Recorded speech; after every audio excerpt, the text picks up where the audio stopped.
All right, I'm back after I've cut everything. Wanted to go into what shell Cordovan is first. Forgot to cover that in my first video. Shell Cordovan is actually horsehide, and each horse has two panels on the hindquarters. And as you saw with the shinky that I've got here, it comes in an oval shape. So it's oval shape and anywhere from 1 square foot, up to 3 square feet in size, which would be a very large oval. But it's very limited. The tanning process generally takes 6 months or longer, up to a year for some places, which is why the cost is so much more than other products. It's a limited supply.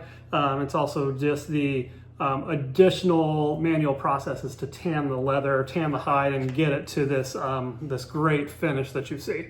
So that's what accounts for a lot of the cost on it. As with every product that I use, everything that I have is a byproduct of the meat industry. So we're not destroying animals for their hide. It is byproduct. It is something that would be waste otherwise. So the horse hide does come from the meat industry, and this is a way that kind of use as much of the animal as possible.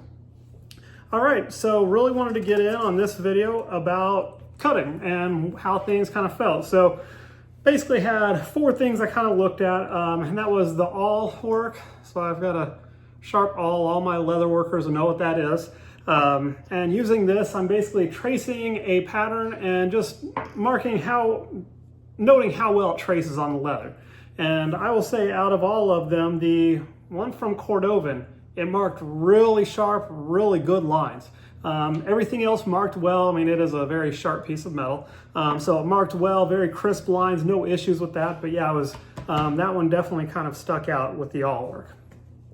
From there, next tool that I used is the rotary blade.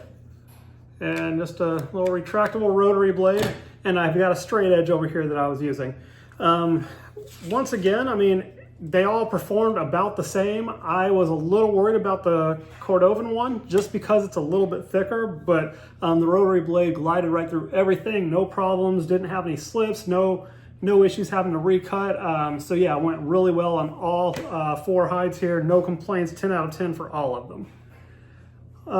On these cuts, the challenging part is the curve here.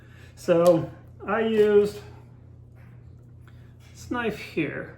So land dispensable, and this is a charter-made blade. I don't know if I think it says that there on the end, but I've had this blade for a while, so kind of tough to read. There you go, I might be able to read that. Charter-made blade, really high quality. This is my first specialized leather cutting tool that I purchased. Wasn't cheap, it was well worth it though. So I was using that to cut the curved portion. And really, so each of them, I did score them a little bit different on this. So start off with the Cordovan one. Pretty smooth cut. I didn't have too many issues, dragged just a little bit. I think the thicker leather kind of caused that. I gave it a 9 out of 10, but overall really smooth, didn't have any complaints. Cut right through it. Next up, the Ricardo. So right here. So this one, slightly thinner leather. But same cuts. The cut, it did kind of drag a little bit while cutting through the leather. So while I was cutting, kind of got to the point that it was moving my work around instead of just gliding through the leather. So that was a little surprise to me. I've worked with Ricardo before, don't recall having issues with it.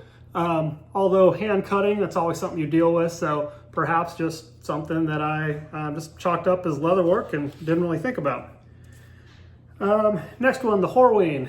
So kind of the same thing as the Ricardo. The blade just kind of caught a few times. I will say that I did not strop my blade between these first 3, so that could be part of it, although shouldn't see that much doling with just this much of a cut. But yeah, I just saw it jump a little bit, kind of grab on the leather a little more than I would expect. And last one was the shinky, and I did strop the blade with my strop here, and it cut right through there, no issues, no dragging.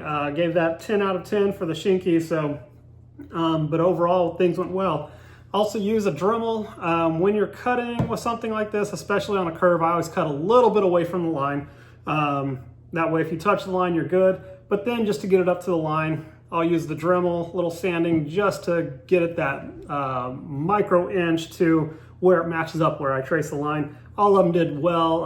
The Dremel didn't catch any weak spots and really dig into the leather. So, but overall went really well. From here, I am going to do some edging. So on each of the wallets, I'm going to edge the curve section and then 2 sides of the smaller panel. And that will be for when it is assembled then. This is what the assembled product looks like. So this edge and this edge will be already edged, and as well as the one around here, because I won't really have access to it. I could do the top edge, but the side edge obviously goes down into the wallet, and then the curve wouldn't really have easy access to it. So I always do that before I glue up. So I'm gonna go back onto a time lapse, and I will do the edging, and I will probably do the first glue up as well, and then talk about the edging before I do the second glue up.